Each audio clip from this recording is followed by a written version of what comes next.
What were you Yeah. telling yourself? Like, what mantras were you telling yourself? Like, one more minute, one more day. Like, how did you keep yourself motivated during that really stressful time? It was just, probably, honestly, it was like, don't F this up. Don't F this up. Don't F this up.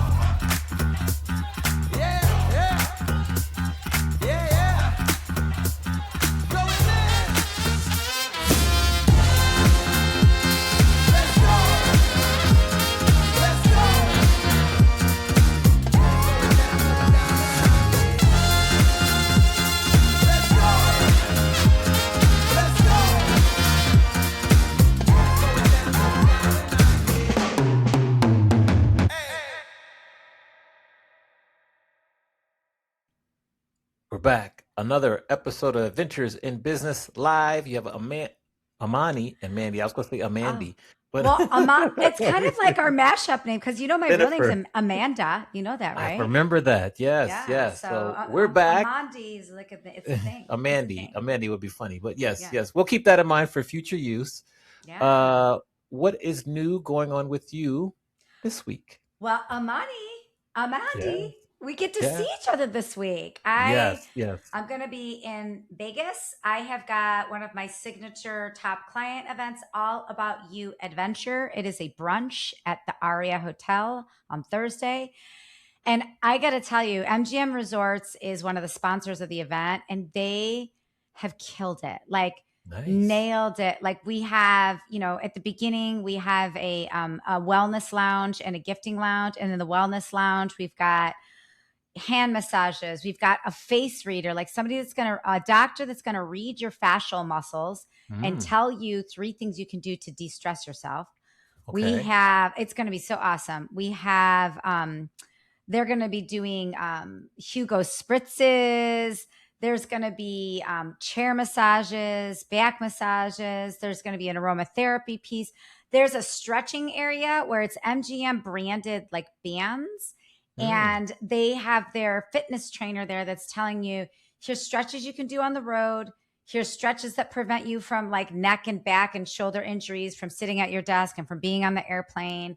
And then we head into the education panel. And Amani, as you know, you are one of our panelists. Thank you for taking the time to be on it. And we want to bring value to all of these awesome people that are planning events. A lot of my clients are like the chief marketing officer for a company, and some of my clients are meeting planners. So it's anybody that does live events benefits from these little curated kind of educational sessions, but we're just trying to make the most of it for them. And it's really lucky that we have a great partner with MGM and the tourism board and people like you that come and participate. So I'm super stoked, and I get to see you one-on-one on Wednesday. Yes, that's a bonus. I like it when you sit closer to the microphone too. So do that because we hear you better. Okay. So yes. So close. I'm right in the microphone. Not that close, but is this too close, Amani? Stop it. Okay, we have a return guest. Aside from seeing me, what are you doing this week? I'm catching up on my rest. Yes. What else? I'm preparing to go to Boston for a gig next week. Yes. And what else? Those are probably top. And I get to go back to improv the next 2 Mondays, I think, or at least today. Fun. What's the gig in Boston? I'm going to be the MC and DJ for ABA Cares. We're at the Boston Long Wharf Marriott.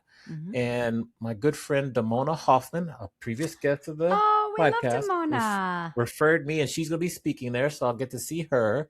And it'll be fun. That's awesome. That's interesting, like for a business model. Because you're on the board, right? You're on the Vegas board for the National Speakers Association. It's almost like, hey, speaker friends, when you can ask the organizer who's your DJ and MC, because you're just helping them out, right? Like you're solving a problem for them. That's good. It's a good reminder for me when I have speaking gigs to ask them who their DJ and MC is. Yeah. Because I can do both at the same time and have fun. So we're looking forward to that, and I think that's it. So that's awesome. Great week. We have a return guest this week. Yes. Tell us the return guest as I bring her on the stage and to highlight what we're going to talk to her about this time. Well, Amani, she's a fellow professor. You two can like nerd out with your professorisms. Yeah. She's the founder of the Henley Company, an author. She's never met a sporting event that she didn't completely perfect and master. She's produced events for the Olympics, World Cup, Ishi, co-partnered with NASCAR, the United States Police and Fire Championships. She's a world traveler. She loves the UK. And she's a second-time guest. Welcome to the stage, Nicole Matthews. Yes. Yay. We'll give you a round of applause there. Round of applause. Thank you. It's so fun to be back. Thank you so much for having me. Yes. We're excited to have you. Did you do any World Cup events this time, or were you just a viewer this time? I was just a viewer this time, but I was absolutely obsessed with it. I was lucky enough to do the last World Cup. So I was in Qatar for 4 weeks activating a program.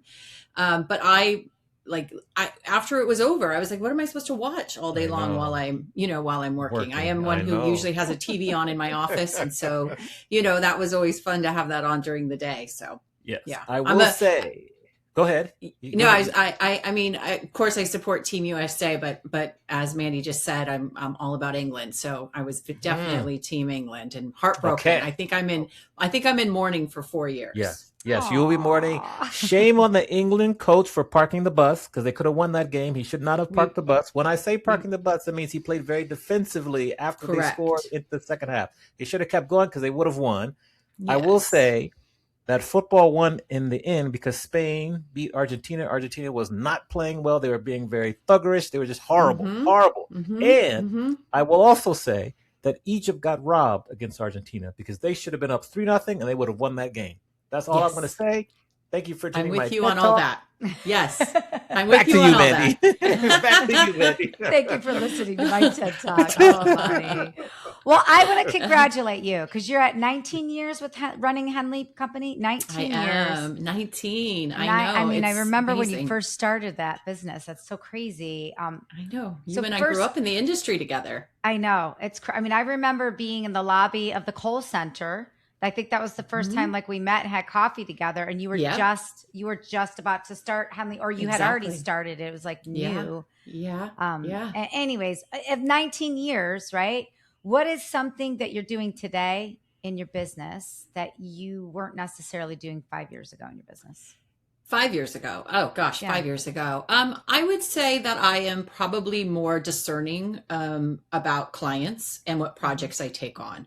You know, when we're first starting a business, you're just grateful that anybody looks in your direction and says, will you do this thing for me, whatever that thing is. And so we tend to just say yes to everything. And I think one of the gifts that longevity as a business owner gives you is the way to really analyze and discern a good piece of business versus a not so good piece of business. And as we know, there's, not every piece of business is going to be a good piece of business for your business. And so I think just that ability to say no and with grace. And if I know the right person, I'm happy to make a referral. But just because somebody's asked you to do something doesn't mean you have to be the agency that will actually help them to fulfill that request.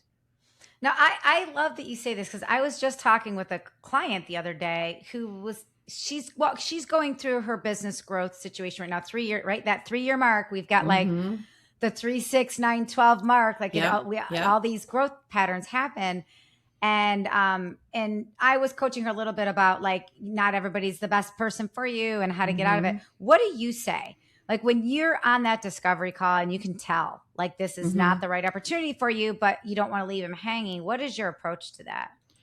I think it is really just listening and taking it in and then trying to be a resource for who is the right person. I mean, the nice part, about being in business for a long time is that you have a pretty good network of people, hopefully. And so making a referral or a suggestion, I think is just a really gracious way to handle that. Pretty quickly. I mean, in your gut pretty quickly, who's going to be, the pain in the ass client or the project that just is going to suck your soul. And I'm not saying that still doesn't happen at times. I mean, I still, probably make that mistake maybe once a year that, because you just go in with good faith, but you should have listened to your gut from the beginning. But I think as long as you can be a resource for people and to just offer another avenue for them to try to explore, you just try to leave it in a positive way and wish them well. And hopefully that's being well with someone else. Yeah, that's beautiful. Yeah. That's beautiful. Mm-hmm. What is the Henley Company? We know what it is, but remind the audience what the Henley Thank Company you so much. Yeah. So the Henley Company is an event and lifestyle management agency. When I first started my business back in 2007, I was coming from being an in-house planner. I had grown up, doing events. And so it was a natural transition from corporate America into my own business by just doing, kind of sticking in the safe corporate and nonprofit spaces. And so that was sort of where I played for the first few years, but kind of looping back to sports, like how we started the conversation, for me, that ultimate professional accomplishment was going to be to work at the Olympics. And it's no secret, I'm a huge Anglophile. So to work the London 2012 Olympics that was it. I had to figure out a way to do that. And thankfully, I did do that by putting it out to my network and letting people know that this was my big dream. And I knew somebody who could help me make that happen. And I was very fortunate. And so then that spun into other global events, other Olympics, World Cups, Super Bowls. And so that's been a fun evolution of the Henley Company, because what started as very sort of corporate nonprofit has become more about global sports. And so today I spend a lot of time still in sports. I have a client that produces the United States Police and Fire Championships and the World Police and Fire Games, which are the largest multi-sport events for the first responder community. So I'm very lucky that I get to keep my hand in sports, and layered in there is the ability to work with first responders, because all of our athletes are current or retired first responders or have worked or are working for a public safety agency. So, when you get to combine great people doing amazing thing, everyday heroes, with sports, that's a project I'm going to definitely be interested in. But I just love the diversity of the clients I get to serve, and am really, really grateful for the 19-year journey. 19 years. You're doing it. Awesome. I know. If there is a sporting event out there that you would love to post an event for that you have not done yet, what would that be? That's a really good question, because I feel very fortunate that I've been able to do the big ones. Obviously, what I love about global sports, not only obviously what's happening on the field, but there's something really special and unique when the world comes together, and albeit just, the recent World Cup or at the Olympics.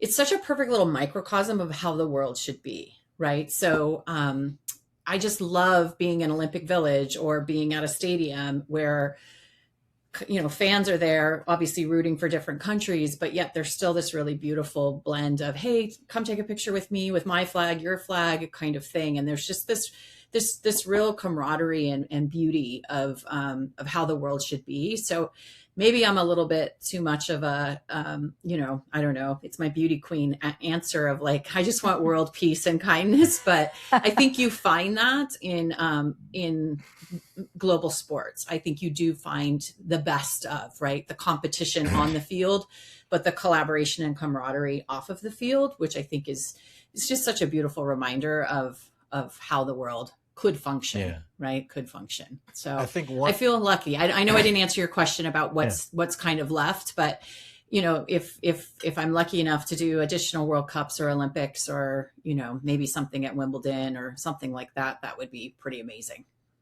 Okay, because to continue with what you shared, like one of the revelations from this World Cup was the watch parties that were going on all over the world. That was the big thing, whether it be locally, across the world, that was a big deal. I guess I'm asking this question twice, but like for your company specifically, like what's next? Where do you see events going? And what have you learned that you think we would implement now that's going to resonate for the future? Like what do you feel is next? So it's really interesting you say that, because I just this morning read an article, and I actually posted about it on my LinkedIn today, about this rise of phone-free experiences. And it's something like 560% increase or something. And so people are hungry, I think, for that shared experience that, yes, in a watch party, we're all there watching a big screen. We can't get away from that digital component of it. But we're in the trenches together, and it's less about being on our phone, and it's more about cheering together and watching something collectively on a screen. And so I think there's a lot that can be really taken from that, in that everything doesn't have to be about your phone. And the research is showing us, particularly with kind of the next generations coming up, that even though they're digital natives, they don't know life without a device in their hand.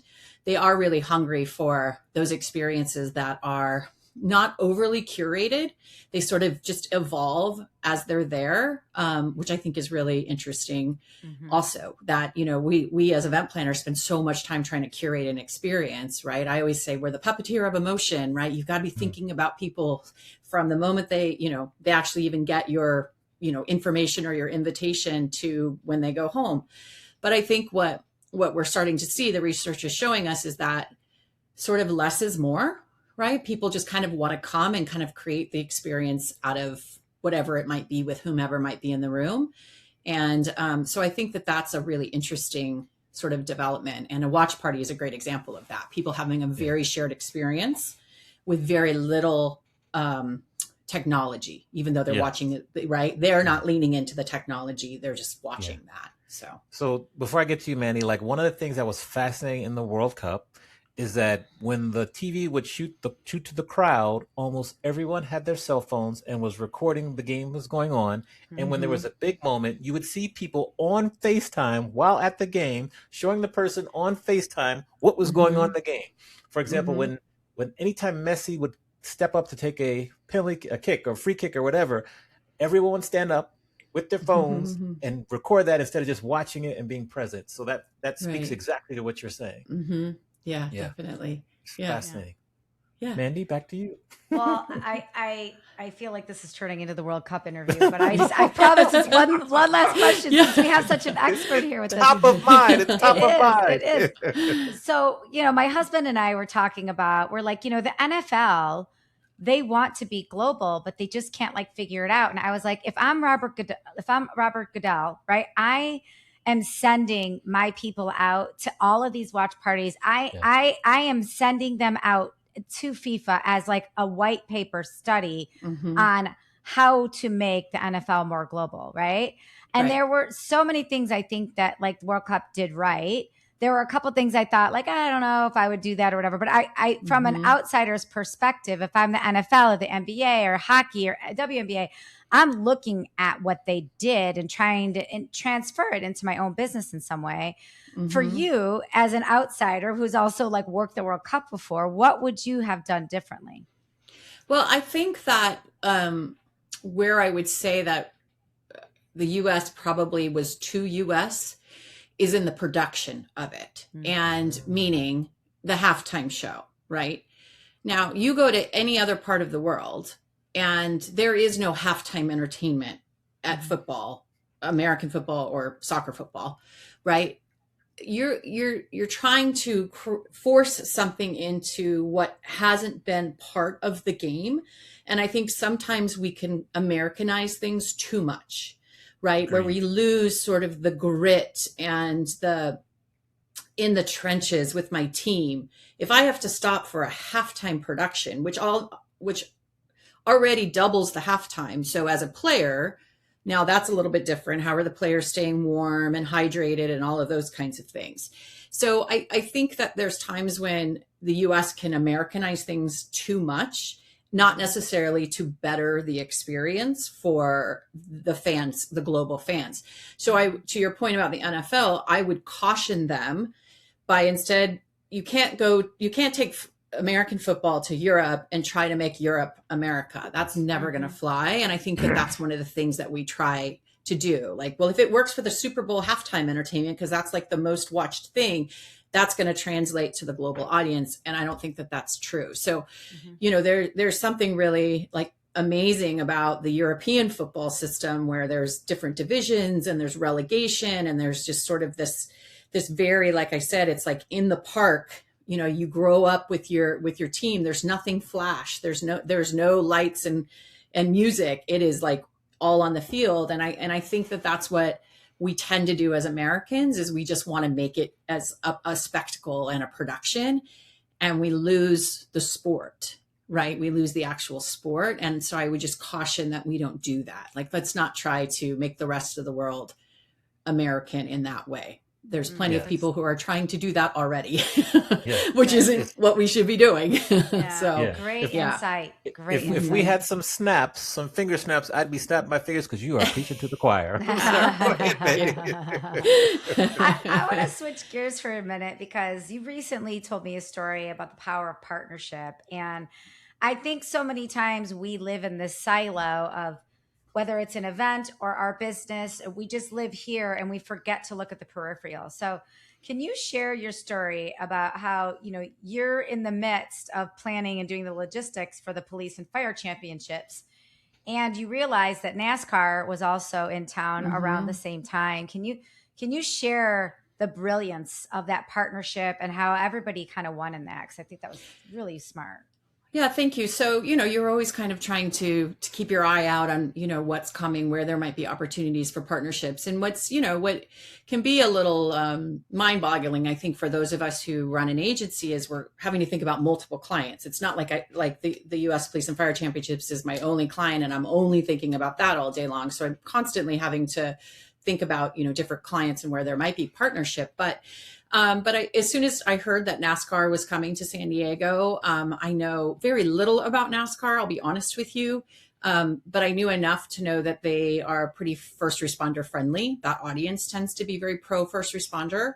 And so I, just through finding the right person, again, I just reached out to them and said, here's the thing, my event happens the exact same week of NASCAR San Diego. We would love to be able to promote it to our athletes, and we would love to see if there's an opportunity for a partnership. And so they were very gracious and they invited us to come and be a part of FanFest, by giving us booth space.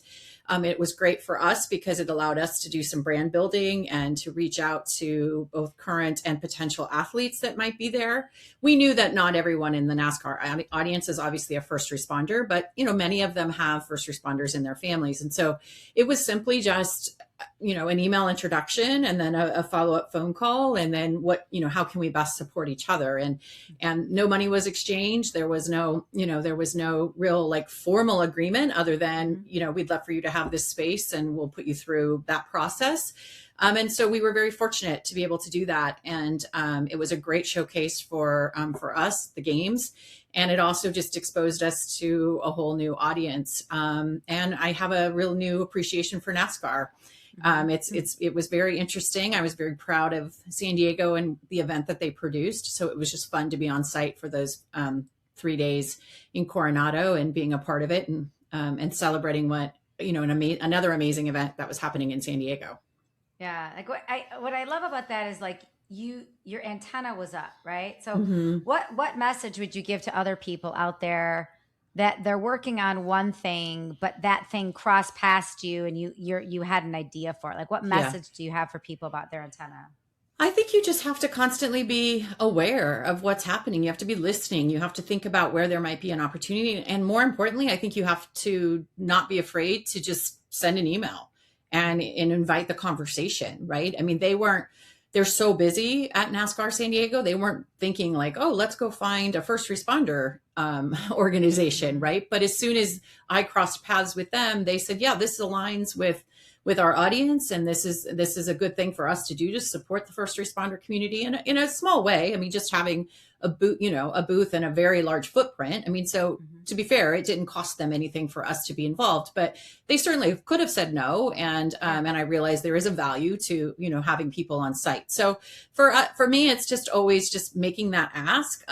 As I think we talked about my book the last time I was on, but my book is called Permission. And a lot of that just talks about making big asks and creating your own opportunities. And I that's where I get fired up. Let me see what I can do here. If NASCAR is coming, how can I sort of, get my foot in? And what was also great is that I was able to invite our agency partners in. And ironically, many of them had tried to get involved with NASCAR and were unsuccessful. So when I came to them with an opportunity to say, hey, come into our booth, we'd love to showcase you and your recruiting team, because what a great recruitment opportunity for them. That's just really helped to solidify the relationship that we have, with our agency partners too. So it was just a win all the way around. And it simply was, one email turned into a Zoom call, and then we were off to the races, literally. So, it was really great. They're great to work with. You say agency partners, you mean like FBI and like your whatever government agencies. San Diego Police, government agencies. Exactly. Because obviously I want to keep that relationship very strong, because that's my athlete recruitment for my games, right? So anything I can do to showcase them and to support them in their efforts for recruitment, the more athletes, or the more they recruit into their agencies, the more athletes I have access to. So it's a win for everybody involved. Yeah, I like the broad perspective, like just looking at the biggest of the pictures. That's really smart. Yeah. Now, Nicole, what do you do to stay ahead of the trends? How do you stay educated with all the work that you do? No, that's a good question. Sometimes I don't feel like I'm very far ahead because you're so in the trenches of it. But I just think, we're so lucky to have access to so much information, but it can also be a bit overwhelming. So, I try very hard to, stay up to date with, LinkedIn, obviously, Instagram, just to see what trends I might be seeing on that. I need to get back into doing more industry specific stuff. It's funny when you are so busy building a business, sometimes those sort of things fall by the wayside. And so I think, it's time now to sort of circle back to those. I was so involved in those in the beginning of running my business. And so I need to get back to knowing where those trends are. But we have so much access to information now that you have to just pay attention. You have to commit to reading articles like that, great article I just read this morning. It was so fascinating, right? I mean, that took all of 5 minutes for me to do, but now it's a very interesting sort of what's percolating in my mind about, experiences that can be created. So I think, that's it. You just have to almost put it into your calendar in a way, even if it's like a 10-minute, that's how I'm going to start my day. Just kind of run through my social, run through my LinkedIn, see what news is catching my eye, just to kind of keep current. Hi, friends. Guess what? Did you know that when you click subscribe, you just hit it. It's such a fast little tip. Tap, tap, tap. You hit subscribe for our podcast, either on YouTube or on the platform that you're listening on. It is free. It doesn't cost you anything. I know a lot of times when we think subscribe, it costs something, but it doesn't. And it helps us so much, because when you subscribe, we show up in more people's feeds. And when we show up in more people's feeds, we get to help more people have greater and better adventures in business. So if you can hit subscribe on the platform that you're watching or on YouTube, that will help us, but it also helps so many more people. The other fun thing is that when you hit subscribe, then our next episode automatically shows up in your feed and you don't have to search for us anymore. So can you do us a solid? Hit subscribe and join our Adventures in Business movement. Thank you. Now we've come to the time where we flip the script. So, oh my God, already. Already, time is flying. We've had a great conversation. I know. So, oh my gosh. Okay, so I'll play on this whole like phone-free experiences thing. So for both of you, how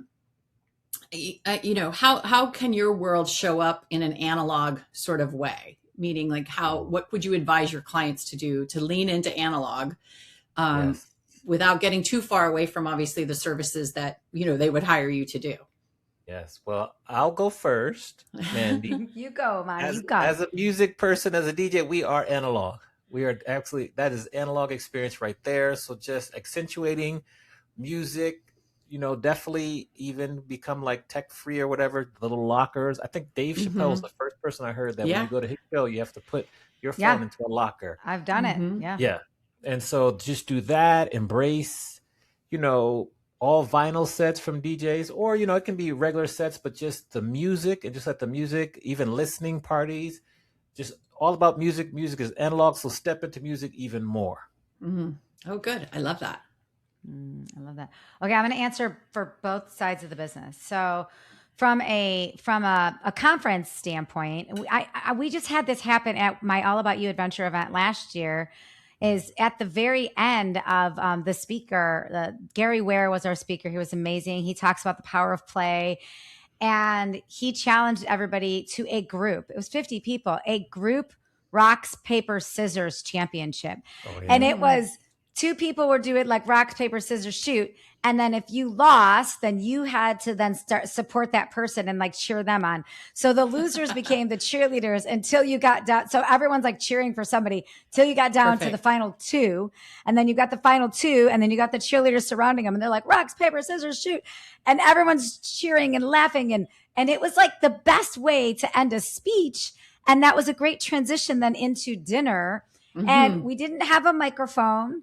We didn't have a screen. It was just like humans being human and building on energy. I thought that was awesome.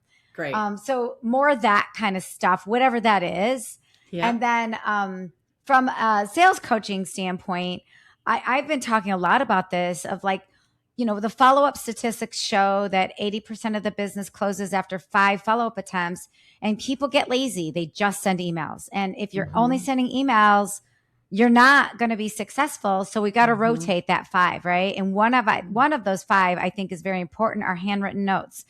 And a handwritten note is literally the most analog thing you can do. And I agree with you. I think you've both been recipients of my handwritten notes. Like, yes. When I'm inspired by somebody or something, like I put it in my phone, like handwritten note to Nicole, because like we think all these great people are saying great things or interesting things, and then we never. There's a mommy's handwritten note. That like we don't do anything about it, and nobody gets handwritten notes in the mail anymore. And I think like there's so much power in handwritten note, and a handwritten note that's unconditional, like unconditional love. Where you're not asking for something or not like looking forward to working with you, where you're like, you're just appreciating that person for whatever it is you want to appreciate them about in that moment. I love that so much. I was recently, I don't know if we have time for this quick story, but of course. I was recently invited to a dinner by some family friends who had met someone who was very interested in coming into the event industry. So they were like, oh, you have to meet Nicole. So they were gracious and they invited me to dinner, and they invited her to dinner. And I kind of sat back and was amazed at the lack of opportunity that this young person took advantage of. I mean, I am certainly no, special unicorn sitting next to her, but I also did give up a Saturday evening. Unicorn. Thank you. Yes. Yeah, thank you. Yes. I did give up a Saturday evening to join her and my friends for dinner. Had that been any one of us on this call, we would have soaked in that and asked every question we could possibly ask of someone who, was doing the work that we aspire to do. Yes. And she asked one question of basically like, tell me about your company. She never asked me, how did you get into the industry? What would you suggest? She never asked any of that. And more than just that lack of taking advantage of the expert in the room, if you will, there was never a follow-up, an email, a text, a handwritten note to say, thank you so much for taking the time to meet with me and to share your wisdom. And I love the fact that you brought up handwritten notes, Mandy, because I am definitely in that spirit of that as well. And I just think you're missing a huge opportunity to connect with someone, not digitally, right? But also a sign of appreciation that people are willing to pour into you. She would have gotten way more out of me in the future than she's ever going to get out of me now, sadly, because there was no sense of appreciation for what my friends had done in terms of hosting all of us this beautiful dinner. And she lost the opportunity to tap into me and my network of people because there was no appreciation for that time. And so, I just encourage everyone who's watching or listening to just that handwritten note, even if it is a text, I'll even give you a text or an email, but just some moment of gratitude for people who are pouring into you. I think it still goes a really long way, a really, really long way. I also think you also said something that is just a good reminder for all of us is like, if you are lucky enough or spirited enough or tenacious enough to get into the room that you want to be in, whether that's at a dinner with Nicole Matthews, whether that's in a classroom with Amani Roberts, whatever, if you are lucky enough to get into that room, what you do in that room matters. Like, be ready. Right. with great questions when you're in that room. Be ready to shine and pour into it and give back as well. Like when you're in that room, I think like it's just, you can't just get in the room anymore. You've got to make the moment in that room happen too. Right. So I'm glad that that's you so true. pointed that out too. Yeah. Guess what? I am doing something fun, and it's backed by popular demand. You had asked me if I could help you with mindset and how to master your year. Well, I'm doing it. I am doing a free call for 60 minutes on September 15th at 9:30 a.m. Pacific Standard Time. Mindset, how to master the end of your year, how to better manage your mornings, better manage your time, get the business that you've been missing out on. If there is somewhere that you are stuck and you can't quite move past it, this call is for you. It's going to be interactive. It's going to be fun, but I'm going to share with you the best hacks, the best trends, and the best tips that have helped me get to where I have wanted to be for a really long time. And it would be an honor for me to share it with you. So head over to mandygraziano.com, click on Keep Up with Mandy, and drop your email address in there. And as soon as you do that, you will be alerted as to how to sign up for our September 15 Master the End of Your Year Mindset session. I can't wait to see you there. Good. My final question for you for this time is, if we're looking at like August 2028, 2 years from now, where would you like to see yourself and your business? Well, August 2028 will be just as the end of LA 28 comes to an end. So I would love to be involved with a project for that. So I'm hoping that that's on the docket. And I think for me also, I was lucky to do a walk with Mandy recently, and she was telling me all about her speaking, and I have taken a little hiatus away from speaking, and I was very inspired by that conversation, and am working on just sort of what does that mean to be a speaker, and what am I going to talk about, and who cares what I have to talk about? So we all care. So I'm shaping and molding and figuring out what that message looks like that I feel is, authentic and might be worthy. So I would say hopefully in 28 there's more stages, and there's also hopefully some Olympic opportunity as well.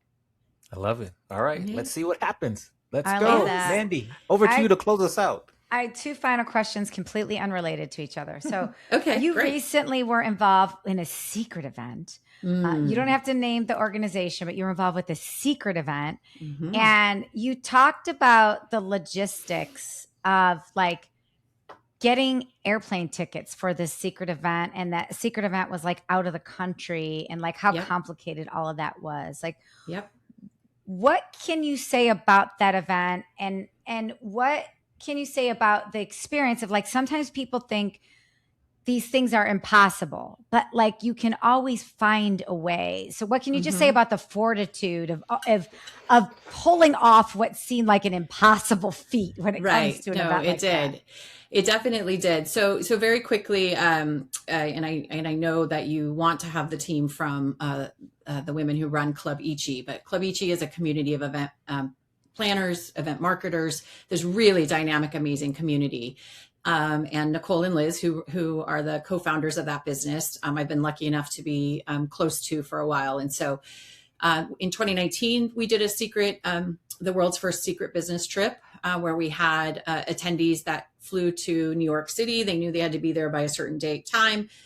Within a few hours, they learned they were on a plane to Tuscany, and we did 5 days of a mastermind in Tuscany. So fast forward to this year, 2026, they brought back that concept, and this time we were going to New Zealand. And what was different about this experience versus the last was we actually chartered a plane on the last trip. So there was the rules were a little more loosey-goosey.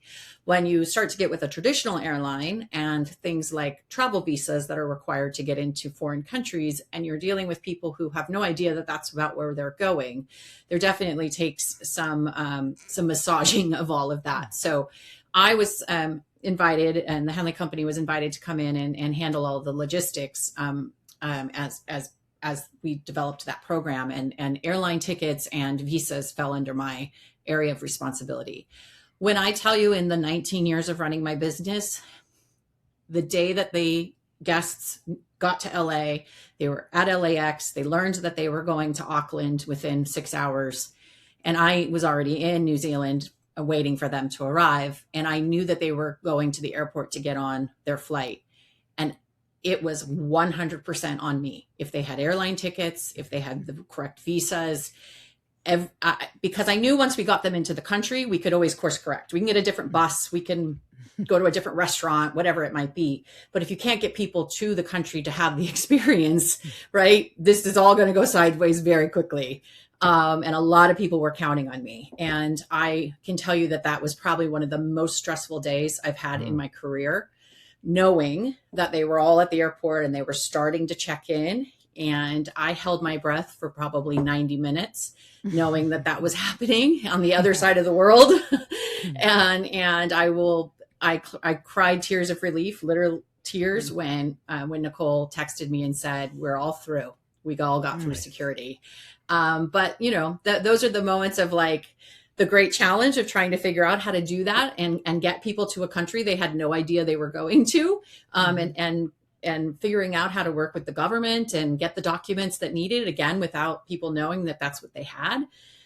So I love the challenge of that. I could probably have done away with the stress, because that was a little more than I really wanted that day. But what a sense of accomplishment knowing that they all got on the plane. So I love it's a that. great story. The whole secret family reunion, that trip, you definitely need to have Nicole and Liz on, because what they are doing for our industry is extraordinary, and every day they make our industry better. Yeah, that's awesome. What were you telling yourself? Like, what mantras were you telling yourself? Like, you know, one more minute, one more day. Like, how did you keep yourself motivated during that really stressful time? It was just, I mean, probably, honestly, it was like, don't F this up. Don't F this up. Don't F this up. But, you know, it's just, it just goes back to almost, you know, back to our analog conversation, right? It's literally details, double checking, spreadsheets, printing them out, looking at them on screens, having people check, you know, people double check your work, you know, just trying to just continue to be like the best you could be, because like I said, there's other things you can kind of fake in our industry. This was not one of them. Had 50 people not been able to get on an airplane because of something that I had missed, that would have been career ending, probably, financially, a massive impact for myself and the Club Ichi team. Right. Yeah. And just, you know, it just would have been heartbreaking for all those people who said yes to something super unique. So thankfully, the event gods were all in my favor, and we got there in the end. But yeah, that's when you got to dig deep, and you can't let your ego get in the way and just think, I got this, no problem. You got to double check and check and check. So. Yeah, that's awesome. Yeah. Well, you have spent an hour with us. This is so much time. We know how valuable your time is. It's my pleasure. How can we support you? How can we lift you up? Oh, well, thank you so much. Well, I always love doing this, and I'm always happy to have a conversation. So if anyone else would like to chat, I'd be happy to do that. You can always reach me on Instagram at Miss Nicole Matthews, and Nicole at thehenleycompany.com is my email. Please feel free to reach out. I've always happy to have a conversation. So I'm just so grateful to spend this time with you two. And I'm such big fans of both of you, and have been rooting for you since you started this podcasting endeavor, which I know has come a long way. So well done to both of you too, for that level of commitment, because I know it's not easy. Thank you, Nicole. That's awesome. We appreciate you. Of course. Thanks for having me. Thanks for being here. It won't be the last time, so we'll get an update soon. So thank you. After Olympics, after your Olympic run, we'll talk. But I appreciate the World Cup talk. That warms my heart, because I love the World Cup, and I appreciate your perspective. So thank you.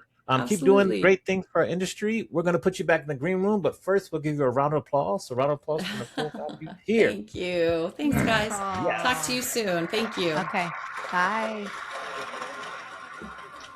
Okay, Manny, we're done with another episode. If you are watching or listening, please make sure you rate, review, and subscribe on the platform that you're watching or listening on. Please subscribe to us on YouTube. Did I miss anything else, Mandy? No, just subscribe is free, and it helps us bring more awesome content to the world, and it helps you it shows up. Like you hit subscribe, and then our next episode automatically shows up. You don't have to look for it. It's the easiest thing you can do. So do that. Yes, do that. Exactly. Do that. Yeah. And with that, we will see you again next time for another episode of Adventures in Business Live. Bye. Everyone. Peace out.